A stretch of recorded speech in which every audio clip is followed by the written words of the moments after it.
Donald Trump ou Kamala Harris? Quem vai ser o próximo presidente dos Estados Unidos? E mais importante, como o resultado das eleições na maior economia do planeta mexe com seus investimentos?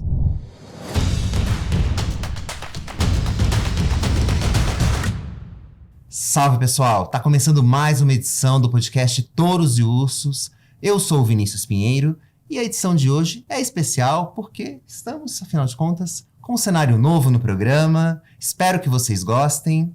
E aqui do meu lado está a Júlia Vilchen, repórter especial do Seu Dinheiro. Como é que tá, Júlia? Tudo bem? Gostou aqui do cenário? Oi, Vini, tudo bom? Olá a todos os que estão nos ouvindo, nos assistindo. Gostei, bonito cenário. Estamos aqui de casa nova, né? E vamos aí para um programa hoje internacional. É isso mesmo. E para a estreia aqui nesse programa especial e internacional aqui na nossa casa nova, o nosso convidado é o João Piccioni, que é CIO, né? Para usar aqui o cargo em inglês, diretor de investimentos da Empírico Gestão. Bem-vindo, João. Tá bem acomodado?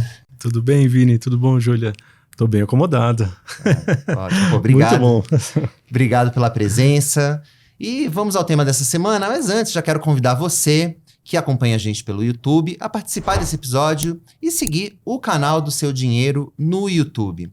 Aproveita, deixa o seu comentário, já fala aí se você é do time Trump ou do time Kamala.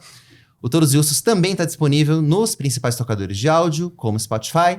Basta buscar por Seu Dinheiro lá na aba de podcasts. Mas vamos lá, porque tivemos essa semana, né, a campanha presidencial nos Estados Unidos esquentou com aquele que talvez seja o único debate entre o Trump e a Kamala. Então a gente vai fazer aqui o nosso próprio debate, falando sobre as expectativas para as eleições nos Estados Unidos e como o resultado, seja Trump ou seja Kamala, afeta os mercados e os seus investimentos. E acho que a gente podia começar falando do debate em si que aconteceu nessa semana. Foi bastante comentado. E acho que a primeira pergunta que eu queria te passar, João, é justamente isso. Assim, qual que foi a tua impressão e se o que aconteceu na última terça-feira afeta de alguma maneira a corrida pela Casa Branca? Então, Vini, vamos lá. Minha opinião sobre o debate. O debate em si eu achei relativamente fraco. No sentido de que foram poucas ali as propostas que de fato vão mover a política americana a partir do ano que vem. Mas em termos de embate, eu acho que ele foi positivo, ele traz um quê positivo, né? A Kamala teve um desempenho, vamos dizer, melhor do que o esperado, né? Eu acho que a maior parte ali dos espectadores esperava aquele debate mais aguerrido do Trump, ou seja, na verdade, assim, uma tentativa de colocar ela num corner, né, colocar ela ali num canto e, vamos dizer, usar aquela velha estratégia dele, né, de criar aquele monte de afirmativa, um monte de, enfim, provocações. E ele tinha na cabeça dele, muito provavelmente, que ela não conseguiria sair dessa dinâmica. Eu acho que ela apresentou um desempenho relativamente bom nesse sentido. Ela se defendeu muito bem e meio que deixou o debate, eu vou dizer, relativamente morno, né? No sentido de que ambos ali começaram a se atacar e ninguém, no final das contas, chegou a uma conclusão razoável, convincente, talvez, para os seus próprios eleitores e para os eleitores do outro lado, né? Ou até para os indecisos. Então, me parece que, sob essa ótica, o debate ele foi bom se a gente olha que trouxe uma certa tranquilidade para as pessoas, que assim, o próximo presidente, ele não é um extremista, né? Eu acho que muito se falava dos democratas e da guinada à esquerda, e na verdade não é bem assim. Nos Estados Unidos não funciona desse jeito. E a mesma coisa eu acho que em relação ao Trump também, apesar dele ter lá suas ideias muito bem, vamos dizer, definidas, mas ele também não parece ser capaz de conseguir implementá-las a partir do ano que vem, e aí, se ele vier a vencer. Então, parece que o debate trouxe uma certa tranquilidade para os próximos passos ali da Casa Branca. Uhum. Júlia, o que você achou? Eu achei que a Kamala foi bem, né? Sim, a gente estava até conversando, né, antes do programa. Eu achei que ela foi feliz em não falar só com o eleitorado dela, né? Que ela falou uma coisa mais para todos, um discurso de união, não caiu nas cascas de banana que o Trump foi deixando, né? Ele teve alguns momentos, inclusive, que fez algumas afirmações até um tanto absurdas, né? Enfim, até para ele. Então, que parece uma coisa até um pouco desesperada, né? Quando um debatedor começa a ir por esse caminho. Então, eu concordo com essa leitura, mas a gente foi conversando com o João também, né? E que pode ter pouco impacto, né? Na forma como em mover realmente as intenções de voto, né? Que quem já vota nela vai continuar votando nela, quem já vota nele vai continuar votando nele, e que talvez nenhum dos dois tenha conseguido mexer muito com os indecisos. Eu até tendo a acreditar que ela poderia, com aquele discurso, mexer com os indecisos, sim. Porque ela tentou falar para todos. Então, eu acho que ela tentou falar para quem tá ali no meio do espectro, que é quem eles precisam mirar nessa altura do campeonato. Mas, enfim, como que isso realmente vai se reverter em votos lá na frente, aí a gente ainda vai ter que ver. Mas eu acho que ela... a postura dela foi construtiva nesse sentido, e ele ficou, assim, o Trump ficou um pouquinho acuado, né? Verdade. Não, eu concordo. E é justamente assim, ela acabou surpreendendo, Sim. né? Eu acho que pro Trump ele tinha na cabeça que seria um debate mais fácil, que ele ia fazer a mesma coisa que ele fez com o Biden, né? E no final foi um desafio bem mais à altura ali do, vamos dizer... Foi bom até para a campanha dele ficar atenta, desperta, né? Ficar atenta que não... Ele não tá, talvez, mais tão forte onde ele achava que estava, que, por exemplo, nos debates, quanto antes. Então, eu acho que talvez agora ele até tente estratégias diferentes, né, daqui pra frente. O fato é que esse debate era muito mais importante para a Kamala do que para o Trump. Isso. Porque todo o eleitorado americano já conhece o Trump. Então, quem não gosta do Trump dificilmente iria mudar de opinião depois desse debate. Inclusive, na minha visão, eu entendi que o Trump fez um discurso e muito mais voltado para o próprio eleitorado dele, e enquanto que a Kamala procurou, como a Júlia colocou, falar para aquele cara um pouco mais indeciso, que talvez não a conhecesse muito bem. E acho que tinha, como você colocou, acho que o Trump tentou, como estratégia, colocar esses rótulos na Kamala. Então ele tentou ali marxista, pisou ele ficou ali pisando muito na questão da imigração, e que colocando que, enfim, essa seria uma questão que a Kamala seria a principal culpada. Enfim, esse é um assunto que realmente incomoda ali o americano médio. Mas eu entendi que a Kamala conseguiu escapar dessas cascas de banana nesse sentido. Então acho que ela foi bem sucedida nesse sentido. Acho que até um sintoma disso, né? A gente tava até falando do Nate Silver, e ele até coloca que uma das reclamações que o eleitorado republicano fez foi em relação ao formato do debate, por conta ali do fact-checking na hora e tudo mais.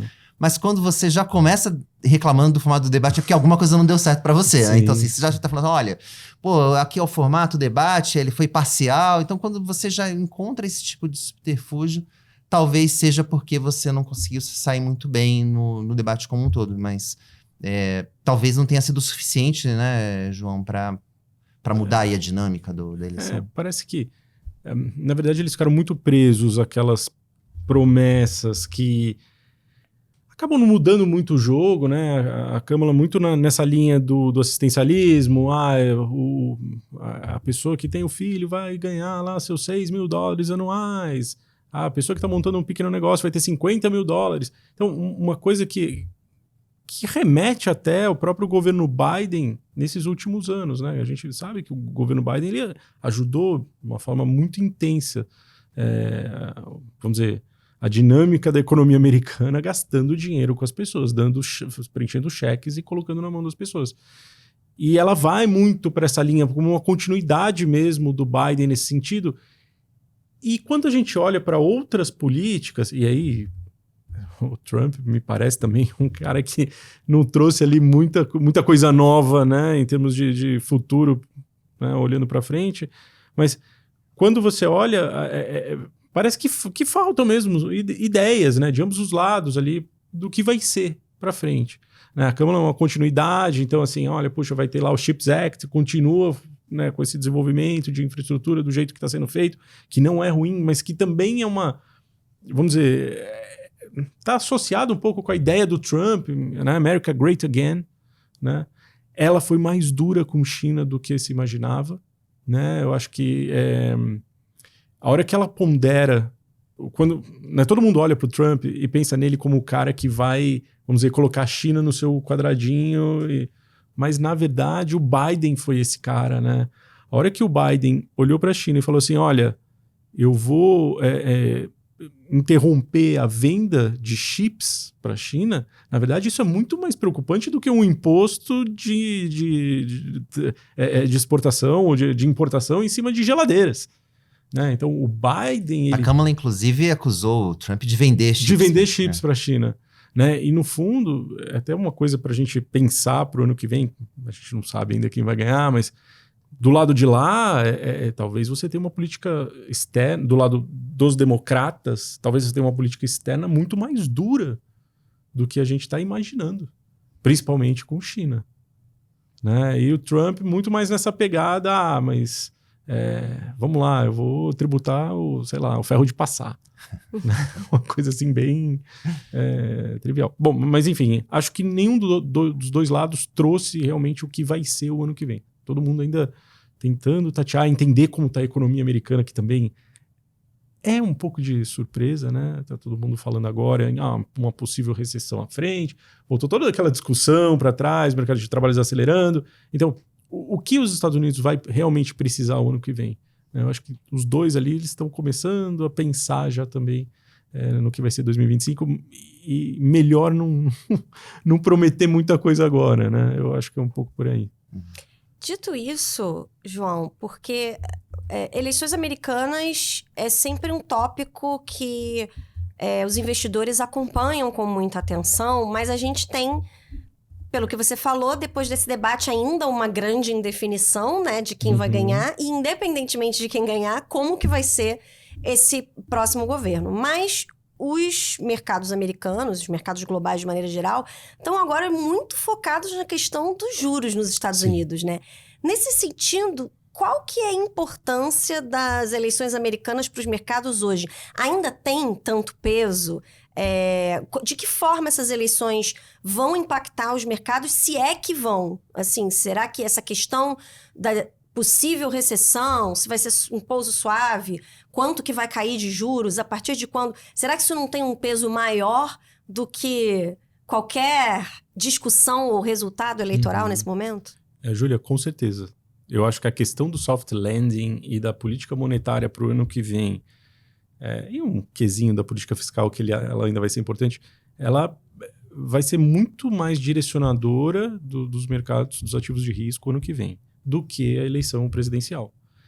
E eu até acho que um dos efeitos do debate, até a gente estava falando aqui um pouquinho antes, o debate ele tirou a preocupação do investidor de posicionamentos extremos em determinados assuntos. Né? Então, por exemplo, quando a Câmara fala assim, olha, poxa, eu vou subir os impostos. Aí você já tem na cabeça que, de repente, o Senado, um Senado republicano vai virar, levantar a mão e vai falar, não vai. Toca do jeito que tá, toca do jeito que o Biden tocou, que tá tudo bem. E para os investidores, isso soa como música nos ouvidos. Né? A mesma coisa do lado do Trump. Né? O Trump ele tem uma característica que é até mais aguerrida em relação ao mercado financeiro. Né? Ele gosta do mercado financeiro. E ele tem muito na cabeça dele que... E ele vem sob essa ótica de redução de impostos, etc, etc. Mas ele tem... O intuito dele é sempre baratear o custo de oportunidade de se investir. Ele tem muito isso na cabeça. E isso é favorável também. Então, a hora que você vem para um debate que nada muda muito em termos de política para o ano que vem, e aquilo traz uma certa paz de espírito para o investidor, a gente percebe o apetite ao risco voltando a aparecer. Né? Então, nesses últimos 2 dias do que a gente teve, né, desde o debate até agora, a gente viu a Bolsa Americana disparando, voltando a chamar a atenção dos mercados. dólar, juros, todos mais estáveis, mas a bolsa andando muito bem, os principais índices voltando para o campo positivo, as principais ações voltando aí para se aproximar das máximas históricas. Então, você começa a criar de novo aquele mesmo caldo que a gente tinha visto ali até junho desse ano. Então, me parece que os investidores tiraram um pouquinho do peso das costas e falaram assim, bom, agora vamos olhar para os juros. E aí, ao olhar para os juros, o caminho que vai se desenhando também me parece um caminho positivo. Né? Quer dizer, a gente provavelmente vai ter uma queda de juros de 25 pontos na semana que vem, tivemos o payroll, que, enfim, foi médio, vamos dizer assim. Teve o índice de inflação, que veio com uma surpresinha, mas se você já olha as perspectivas para a inflação de setembro, a gente já percebe que haverá queda de inflação, então provavelmente esse core vai voltar naquela tendência. Então, os investidores já estão olhando e falando, bom, beleza, a gente vem com 25 pontos agora, provavelmente o Fed também já não vai ligar mais para a eleição, e eu acho que pessoalmente, eu tinha uma preocupação em relação ao caminho do Fed por conta das eleições, mas dado esse ambiente mais positivo, me parece que o Fed agora vai deixar de lado totalmente as eleições. Então ele deve continuar baixando esses juros para o ano que vem começar uma dinâmica, vamos dizer, mais rápida ainda de queda de juros, e aí levando o juro para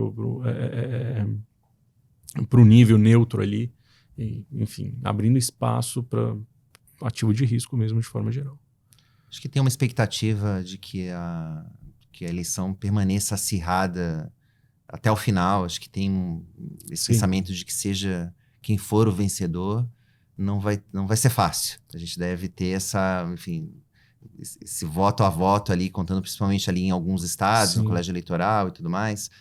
Então, acho que assim, é meio difícil posicionar nesse sentido no mercado, pensando numa vitória da Kamala ou do Trump. Mas, na tua visão, quais seriam aí ativos que poderiam se beneficiar de uma eventual vitória da Kamala e quais poderiam ganhar mais com o Trump? Inclusive, a gente já teve um pouquinho disso com o Trump Trade, quando a gente viu ali aquela rotação no mercado, saindo de tecnologia e indo para as empresas mais raiz do mercado ali americano.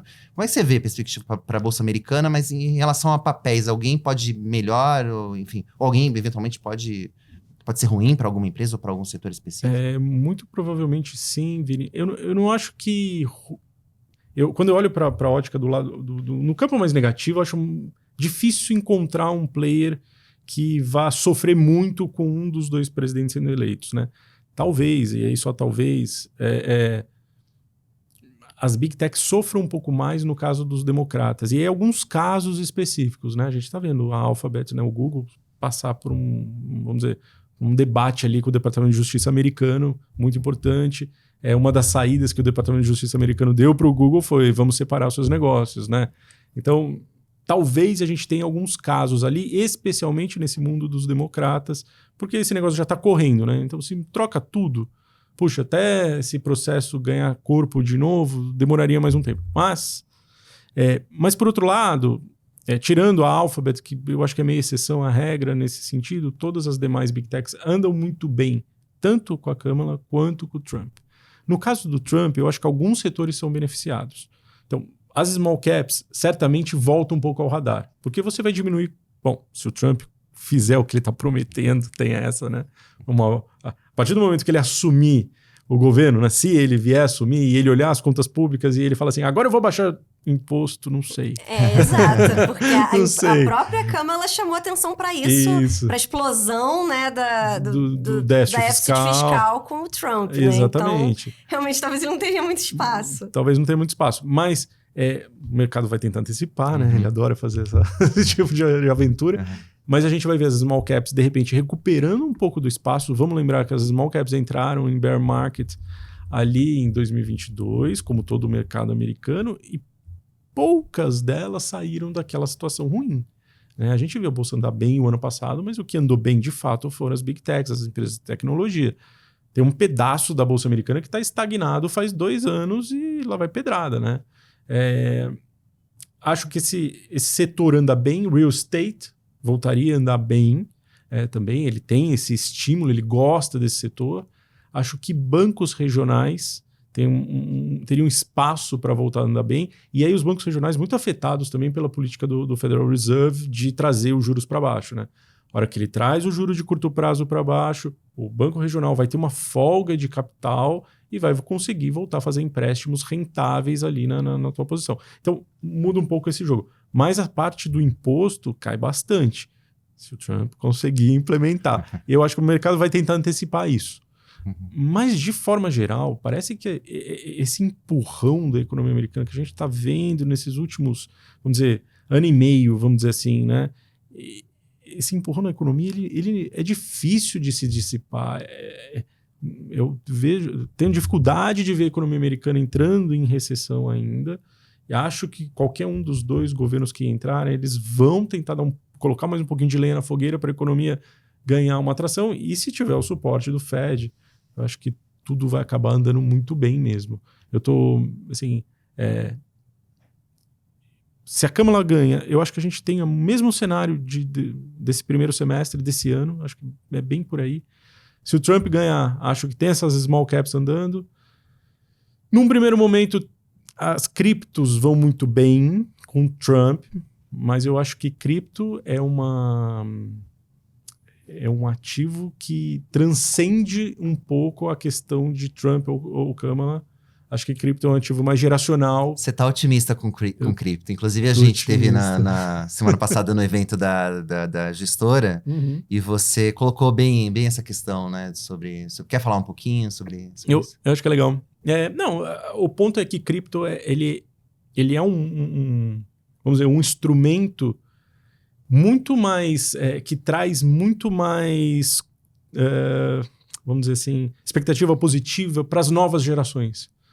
Né? Além de toda a questão associada à reserva de valor, principalmente aí o Bitcoin, né?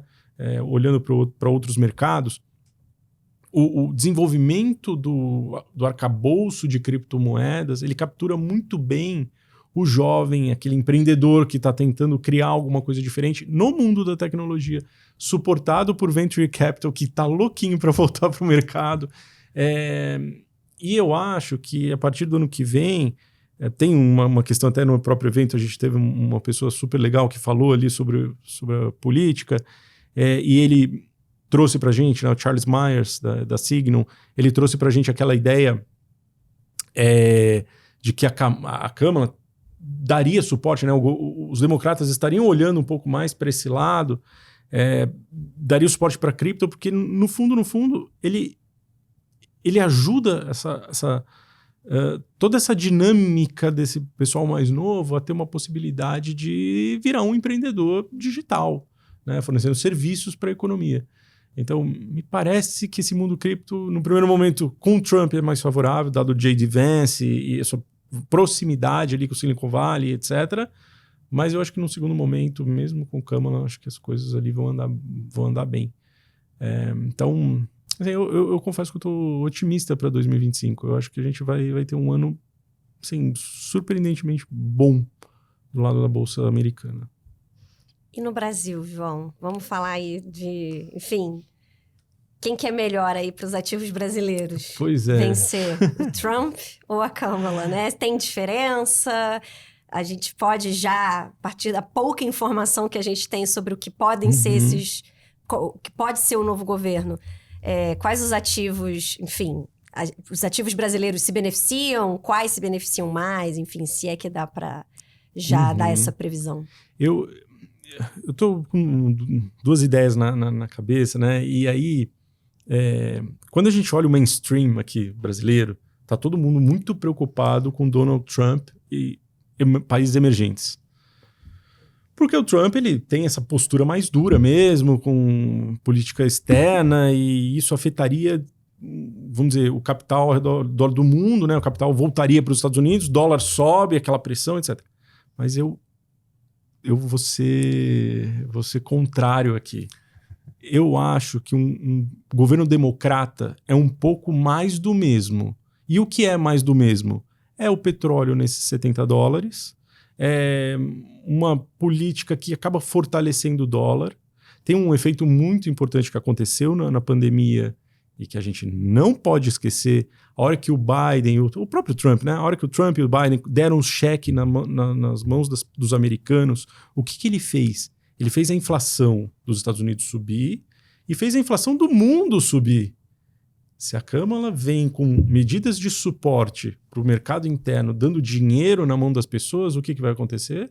Muito provavelmente a gente vai ter um efeito inflacionário novamente, e aí, lógico que não da mesma monta que a gente viu. Mas isso gera riqueza na mão dos americanos do dia para a noite. O mundo fica mais pobre quando os americanos ficam mais ricos. O que acontece com o dólar? Ele sobe. Então, me parece que o governo democrata ele tem uma característica meio mais do mesmo. O real, não acho que o real se valorizaria num governo Câmara democrata. Acho que a gente ficaria com esse dólar do jeito que está. Commodity não cai de preço, porque o dólar também ele fica mais forte e aí as commodities também não vêm para baixo, porque não tem uma política ativa para derrubar preço de commodity. Né?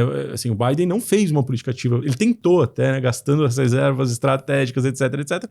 Mas a hora que ele viu que não ia funcionar muito bem, ele parou, deixa lá, tá do jeito que tá. E do outro lado, o Trump, ele é um cara que tende a colocar os Estados Unidos em mais situações de conflito. E aí você fica pensando, poxa, será que eu tenho que ter dólar? E tende a colocar, tende a forçar o preço, a queda de preço de petróleo. Ele fez isso no mandato dele lá atrás. Né? Ele estimulou a indústria do petróleo, fez com que a indústria do petróleo americano renascesse no final das contas. Né? 2016, 17, 18, o frack, né? o óleo de xisto, enfim. Eu tenho a impressão que o dólar é mais fraco com o Trump. Por incrível que pareça, é o contrário do que o mainstream está defendendo. E acho que o dólar mais fraco beneficiaria um pouco mais Brasil sob essa ótica. Acho que a Câmara continua do jeito que está, significa que, assim, bom, as nossas large caps continuam andando muito bem, continuam entregando bons resultados, elas já entregaram bons resultados, mas a gente não consegue mexer na Selic. E aí a nossa Selic já tem aquele papo que vai subir, né? Enfim. Eu acho que a gente não consegue mexer na nossa política monetária. Porque essa pressão inflacionária que vai vir lá de fora, porque o americano vai estar muito rico comprando tudo a torto e direito, vai bater nos países emergentes. Mas se o Trump conseguir baixar impostos, ele não pode também gerar uma dinâmica inflacionária? Ou então mais impostos de importação? Tem a questão do protecionismo, né? O protecionismo, isso também não é uma dinâmica inflacionária? Meu ponto é... Vamos lá. Sim, é uma dinâmica que traz um pouco de medo de inflação. Mas, por outro lado, vamos lá... Dependendo de onde ele atacar, ele pode gerar esse efeito preço. Então, por exemplo, se ele ataca o setor de óleo, se ele joga o óleo para baixo, puxa, isso tem um efeito em cadeia para queda de preços de produtos globais gigantesco. E isso faz com que a inflação nos emergentes também comece a baixar. E aí, a hora que você vê a inflação para baixo nos emergentes, o que acontece com os recursos? Eles saem do dólar e começam a fluir para o resto do mundo. Agora você fala assim, mas protecionismo do quê? Né? O que ele vai proteger? É o ferro de passar ou a geladeira? Se for o ferro de passar a geladeira, não estou nem um pouco preocupado. Gente, excelente. Agora, se ele continuar com a ideia de fazer proteção sobre microchips, né, e vamos dizer, bloquear a venda dos chips ao redor do mundo, ou, enfim, bloquear ativos ali, que os Estados Unidos é o grande exportador global, ou pelo menos das ideias, né, vamos dizer assim, eu acho que aí tudo bem, aí a gente pode caminhar para um cenário um pouco mais adverso. Mas eu tendo a acreditar que, assim, que o Trump ele tem mais essa visão de que os Estados Unidos precisa de um dólar fraco, precisa de um dólar mais suave para justamente colocar o país como um grande exportador e trazer, enfim, a indústria de volta para casa. Também sem a força da exportação, é difícil para os Estados Unidos recuperar ali todo mundo, né? Todas as empresas levar para casa. Imagina, bom, a gente está vendo a situação da Intel, né? A situação da Intel é uma delas. Está com uma super dificuldade ali. Então, para a Intel voltar a funcionar, puxa, um dólar fraco meio que ajudaria, né? Então, são coisas que... Eu não sei, eu ainda tendo a acreditar que acho que o mercado está muito no viés político e não está olhando muito para essa dinâmica econômica mesmo. Né?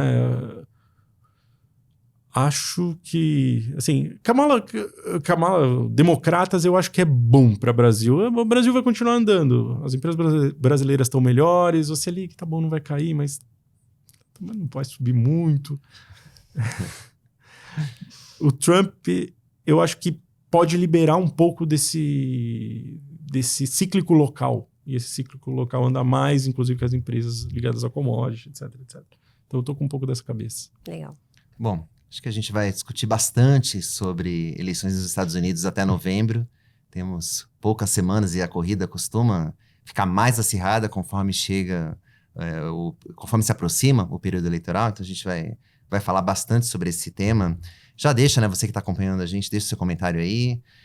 O que você acha, quem ganha, quem leva essa eleição, Kamala ou Trump? Só quero dizer que a Kamala ganhou. Se o debate não serviu para nada, pelo menos a Kamala conseguiu um apoio importantíssimo. Estou falando da cantora Taylor Swift, que declarou nas redes sociais que ali depois do debate se decidiu apoiar publicamente a campanha da Kamala, e ela, enfim, é uma força ali para o eleitorado mais jovem, que estava pendendo um pouquinho pro Trump ali, justamente pela questão ali do apoio às criptos. Então, acho que ficou aí também um equilíbrio interessante de forças nessa política americana. A gente vai falar bastante... Crypto Bros contra Swifties. Nossa. Essa é a verdadeira disputa. É isso que tá em jogo, na verdade. É isso que tá em jogo. Bom, gente, vamos passar então para o segundo bloco do programa, que são os touros e ursos. Os touros, para quem acompanha a gente aqui, são aqueles que estão em alta, a gente vai escolher aqui. E os ursos são os destaques negativos dessa edição. E a gente começa sempre passando a bola para o convidado aqui, para o João. Para quem você vai dar aí o seu urso da semana, João? Pro Nasdaq. Pro Nasdaq, bom, representando as empresas de tecnologia que voltaram a chamar a atenção do público, né? As ações da NVIDIA, por exemplo, subiram uma barbaridade ontem, estão subindo muito hoje, já estão se aproximando. Mas ali. Isso é touro ou é urso? Ah, meu Deus. Eu tô achando que é um urso bonzinho. Não, o meu urso é o Banco Central e a curva de juros. Ah, então tá bom. Curva de juros abrindo bastante aqui no Brasil, descolando um pouco da dinâmica lá de fora. Né? E eu falo Banco Central porque, na verdade, é um tropeço que vem lá de trás, que vem tropeçando no tempo, sabe? Aquele negócio que não acaba, só vai acabar semana que vem, a hora que eles derem ali o veredito final sobre taxa de juros. Eu acho que o Banco Central tropeçou ali e agora a gente está vendo a resposta mais dura na curva de juros. Essa semana a curva de juros abriu bem, na contramão do que aconteceu lá fora. A gente viu os juros lá fora de 10 anos, 20 anos, caindo bastante nessa esteira de que, olha, puxa, o Fed vai derrubar juros, a economia não aguenta aqueles juros na casa dos 5%. Né? Agora eu já dei o meu touro, eu fiquei sem graça. Não, mas daqui a pouco você detalha o seu touro, mas eu queria te perguntar um pouco mais sobre o urso, na verdade. Tá bom. Qual que é a tua visão para a Selic?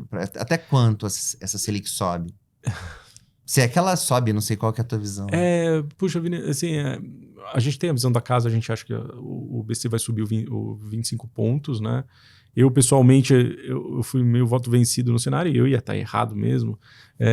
Eu estava com a ideia de que o Banco Central iria manter os juros. Acho que os dados que vieram pós-PIB, de certa forma, justificariam um pouco a manutenção agora, mas... né?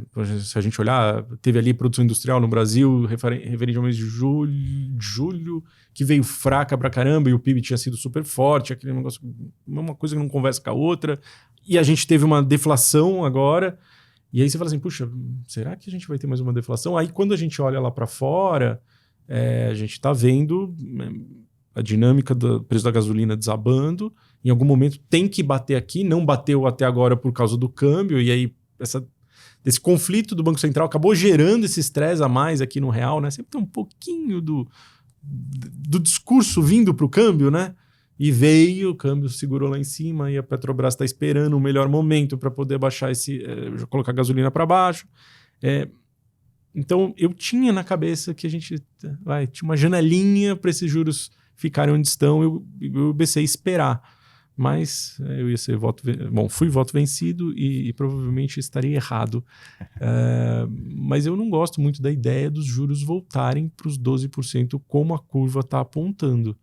Né? Me parece muito juro para uma economia que está muito dependente vamos dizer, do fiscal brasileiro, déficit nominal ontem, né? Enfim, aquele número estapafúrdio, muito dependente do fiscal, com uma dinâmica que ainda meio... É como se as empresas estivessem começando a respirar, né? A gente viu as empresas fazendo todo o trabalho de casa, eu acho que até no outro podcast eu falei um pouco dessa história do Brasil, mas as empresas brasileiras fizeram o trabalho de casa, entregaram melhores resultados, mas, puxa, foi agora que começou a sair do problema, né? E aí, olhando para o final do ano, puxa, me parece que assim, você já está muito perto de novo de apertar os caras de novo, de colocar eles contra a parede com a Selic elevada. Então não me parece assim, saudável para o país a gente subir juro agora. E eu acho que por conta dessa história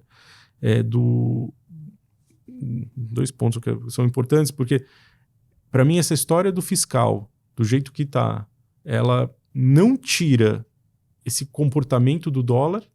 Eu acho que o comportamento do dólar ainda é altista, especialmente porque a gente não sabe também quem vai ser o grande vencedor lá fora, enfim.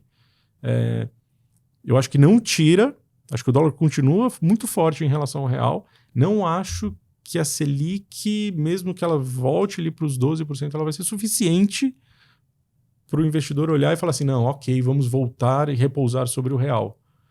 Eu acho que os investidores ainda vão bater o olho e vão falar assim, puxa vida, tem alguma coisa de errado para essa Selic que está subindo nesse momento?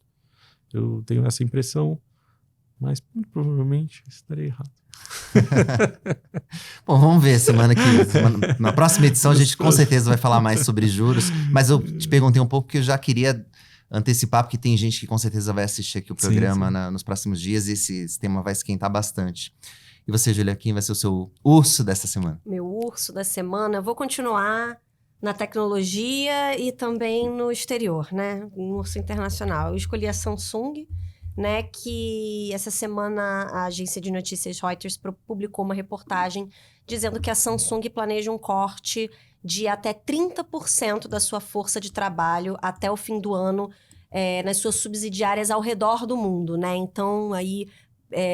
em todos os continentes onde ela atua, embora não haja cortes previstos na sede lá na Coreia do Sul, né? Segundo as fontes ouvidas pela Reuters, a Samsung instruiu as suas unidades estrangeiras a reduzir as equipes de marketing e vendas em cerca de 15% e as equipes administrativas em até 30%. Segundo a Samsung, esses ajustes... são rotineiros, buscando otimização e eficiência e não vão impactar as linhas de produção da empresa. Mas uma das fontes que a Reuters ouviu, né, disse que, na verdade, esses cortes são uma preparação para a desaceleração da economia global, o que também inclui a diminuição da demanda por produtos de tecnologia. Uma outra fonte ainda afirmou a Reuters que a Samsung está buscando mesmo corte de custos. Então, é importante aqui, né, contextualizar que realmente a empresa tem sofrido no segmento de smartphones bastante concorrência aí da Apple, agora da Huawei, né, chinesa, enfim, a gente está vendo aí os smartphones chineses aí se tornaram concorrentes de peso no mercado, né, nos anos recentes. E no lado da fabricação de chips, também a fabricação tem sido mais lenta do que as concorrentes. E também no ano passado, os lucros da Samsung aí foram bastante afetados por esse segmento, né? E agora que a empresa está se recuperando. A gente está vendo também alguns analistas aí diminuindo expectativas para os resultados da Samsung esse ano. E, com isso, as ações da empresa na Bolsa de Seul têm uma queda aí acumulada no ano da ordem de 17%. E nessa semana, com essa notícia aí da Reuters, atingiram o seu menor patamar de preço em 16 meses. Então, por conta aí dessas dificuldades aí que a empresa vem passando, a Samsung vai ser o meu urso da semana em função dessa reportagem aí sobre os cortes de trabalhadores. Posso adicionar uma coisinha sobre Samsung? Ela está sentindo bastante, sabe o quê? Vamos lá, ela ainda não sentiu, mas ela vai sentir a competição com a própria Alphabet, com o Google, por conta do lançamento do Pixel. a Alphabet tomou uma postura em relação à inserção da inteligência artificial. Ela vai começar com a inteligência artificial só no Pixel, dentro do Android, e ela ainda vai demorar um tempinho para repassar isso para a Samsung. Vamos lembrar que a Samsung é o grande play Android do mundo, né? Mas o Google está com uma estratégia que é diferente do passado. O Google sempre pensou muito nos seus parceiros em relação ao Android, mas dessa vez o Google ele quer se aproveitar desse momento da inteligência artificial. Eles lançaram o Pixel faz um mês, mais ou menos, né? O Pixel é o telefone deles, e eles estão segurando para passar a tecnologia para a Samsung. Esse mercado de smartphones é um calcanhar de Aquiles para a Alphabet, para o Google. Nunca Sempre foi um mercado que eles conseguiram... Eles nunca conseguiram emplacar um hardware, né? De uma forma mais...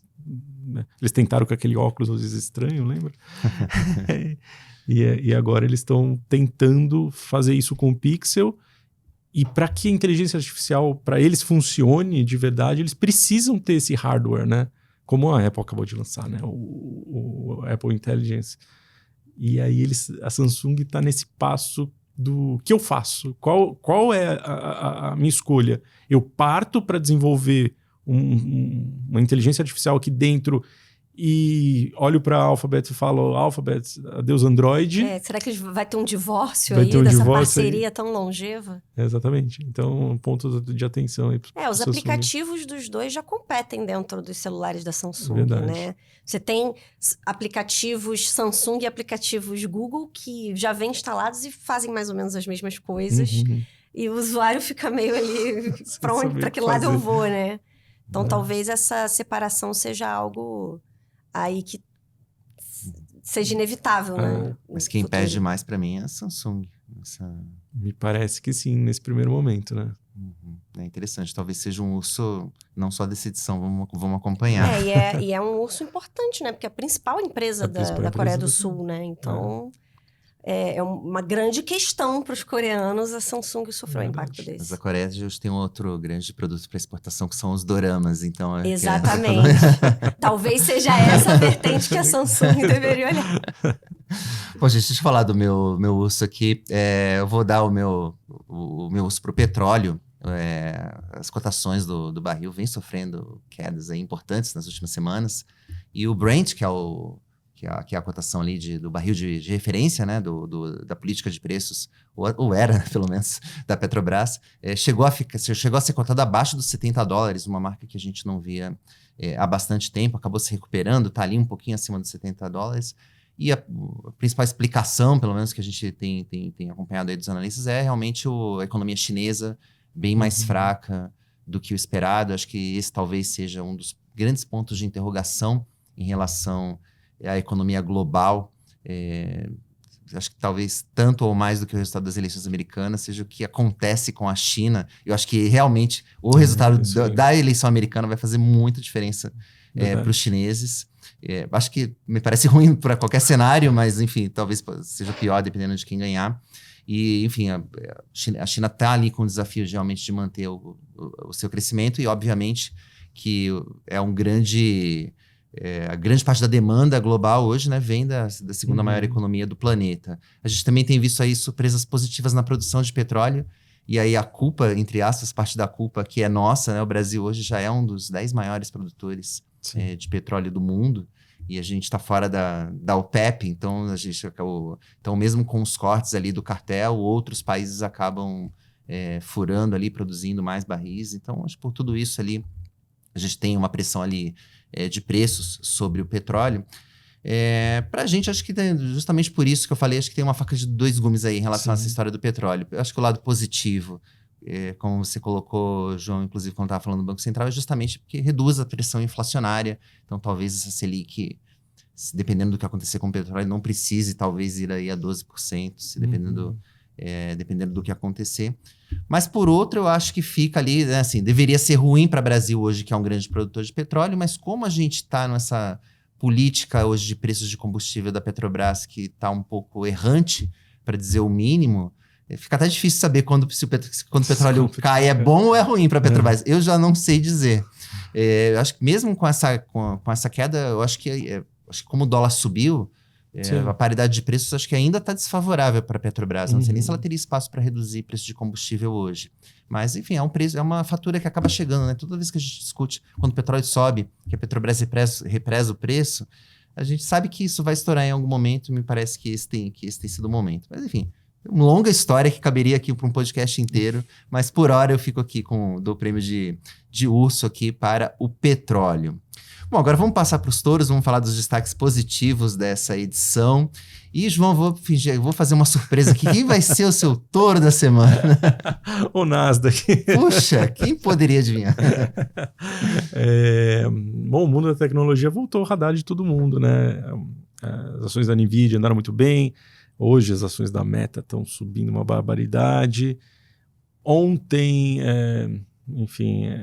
foi quarta-feira de madrugada, o Jensen Huang deu um discurso, mais uma vez, daqueles discursos que quase que um chamamento para os investidores de tecnologia, pontuando que essa visão que foi construída sobre inteligência artificial nessas últimas semanas, ela é uma visão totalmente deturpada. Essas coisas estão ganhando monta, assim, estão crescendo, estão requerendo novos investimentos e a gente vai continuar vendo uma dinâmica muito positiva nesses próximos meses e trimestres, né? Até aqui no Brasil a AWS sinalizou que deve montar um data center, um investimento grande de 10 bilhões de reais, eu acho que era isso. Então, puxa, parece que essa história tem muito mais perna e realmente você olhar para o estresse de mercado e querer colar isso, vamos dizer, na narrativa de que o mundo de inteligência artificial acabou, me parece um negócio muito frágil, né? Enfim, em algum momento a gente vai ver essa volatilidade dos mercados caírem e a gente vai ver de novo essas techs surpreendendo. Eu acho que tem grande chance disso começar a acontecer e a gente vai uma excelente corrida nesse final de ano. A gente realmente viu nas últimas semanas um certo questionamento sobre, será que os investidores, o mercado não tá pagando muito adiantado pelos eventuais benefícios da né? Que horas eles veem esses benefícios, né? Enfim. Vai ser muito engraçado porque eles vão começar a aparecer, eu acho que com a venda dos celulares novos da Apple, isso vai ficar muito claro para as pessoas, assim, de repente a fricção para você usar o ChatGPT, o Apple Intelligence, que seja, ela simplesmente vai sumir do mapa e você tem que pensar que tudo que você fizer ali está usando uma infraestrutura poderosíssima que envolve transmissão, que envolve data center, que envolve GPUs, enfim. E aí não vão ser 10 mil pessoas, vão ser milhões de pessoas fazendo isso ao mesmo tempo, né? Vamos lá, são 2 bilhões de aparelhos da Apple rodando ao mesmo tempo. E de repente você vai ter assim, milhões e milhões de pessoas usando os data centers, fazendo lá, pedindo a receita, enfim, pedindo coisas mais aleatórias possíveis. Eu tenho diversos problemas dentro da minha cabeça, que eu criei dentro da minha cabeça, que eu imagino que em algum momento a inteligência artificial possa resolver para mim rapidamente. Então eu tô só aguardando. Os problemas aqui já existem. Eu recomendo bastante que as pessoas que estão acompanhando a gente para assistirem ao programa, a edição passada do Touros e Ursos, que a gente trouxe aqui o Marcel Saraiva da NVIDIA. Ah, legal. E ele falou muito sobre, enfim, aquela aula 1.0 de inteligência artificial, falando um pouco de todos esses temores, né? Você vai tirar meu emprego. Skynet. Exatamente. Vocês até brincaram, eu falei, poxa, que bom que vocês fizeram essa referência. A Skynet já, na história do filme, ela era nesse ano, né? Ela já ganhou consciência, né? Foi em agosto. Então a gente tem que ver. Então acho que foi bem, bem interessante. Também recomendo bastante as pessoas assistirem esse programa para saber mais sobre inteligência artificial. E, bom, Júlia, e o seu touro dessa semana? O meu touro, eu vou continuar na Ásia. E eu escolhi esse touro, ele é um touro de fato, mas eu achei o motivo para ele ser touro é curioso, mas também um pouco trágico, né? A gente tem que admitir. Eu escolhi a Sanrio, que é a dona da marca Hello Kitty, né? Daqueles bichinhos fofinhos da Hello Kitty. Porque as ações da Sanrio na Bolsa de Tóquio, elas praticamente dobraram de valor esse ano. Elas tiveram uma alta aí de 99% até essa semana. E o motivo é que está tendo um clima extremo, né? O Japão está vivendo eventos climáticos extremos. E o verão no Japão está sendo de ou tempestades ou ondas de calor muito intensas. E o que isso tem a ver com a Hello Kitty, né?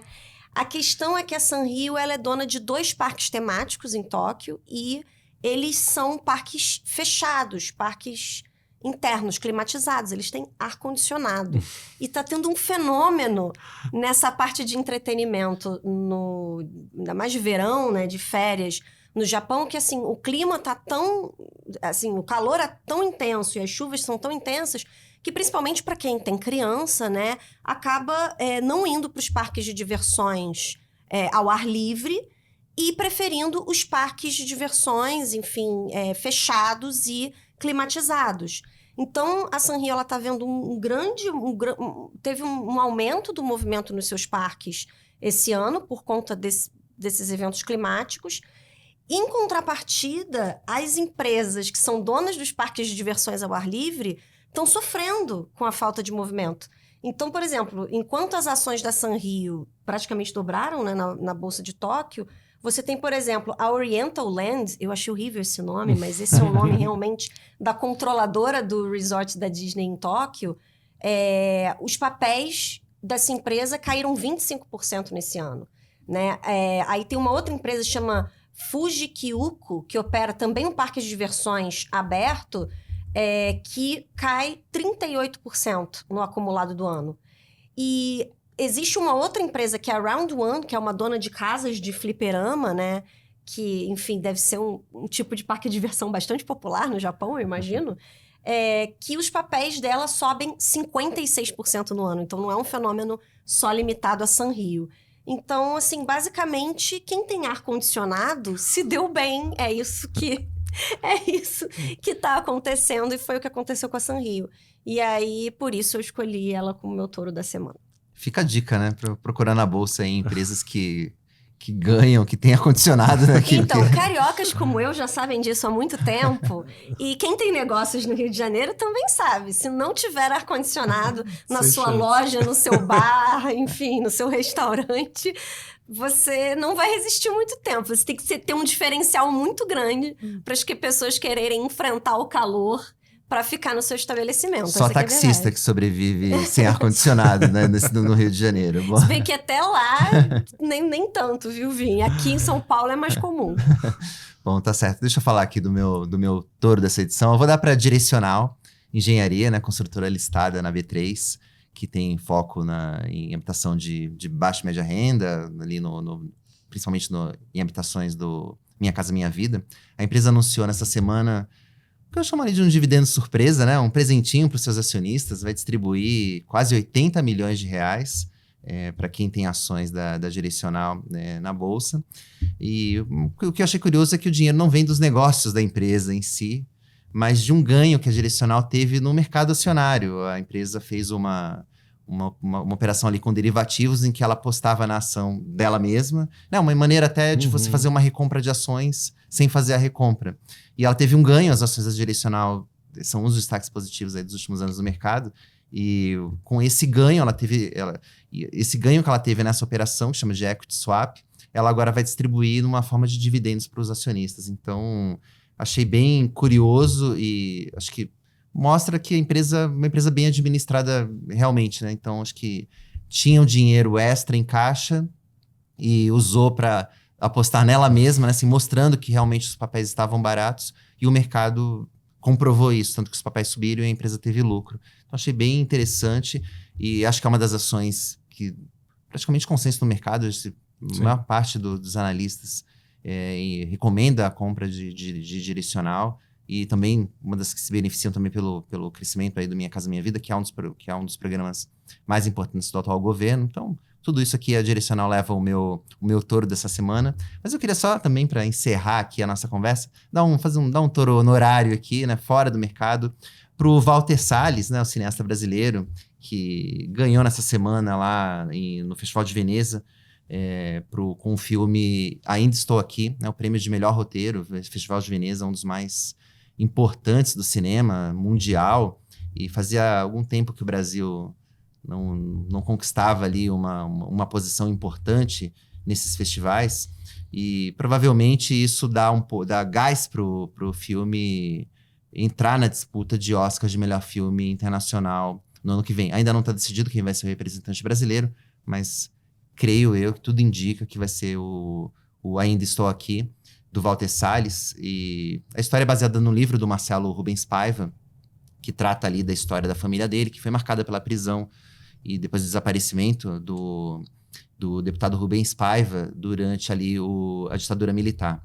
Estou até curioso, eu não li o livro, estou bastante curioso para assistir o filme. Fazia bastante tempo que o Walter Salles não vinha com um filme de ficção. Eu gosto bastante, né? O Walter Salles, diretor de Central do Brasil, enfim, de Diários de Motocicleta, que é um filme que eu gosto bastante. O último filme dele, se não me engano, foi a adaptação do livro do Kerouac, do On the Road, que eu não gosto. Esse eu achei bem aquém do que é o livro. Mas enfim, estou bastante curioso para ver.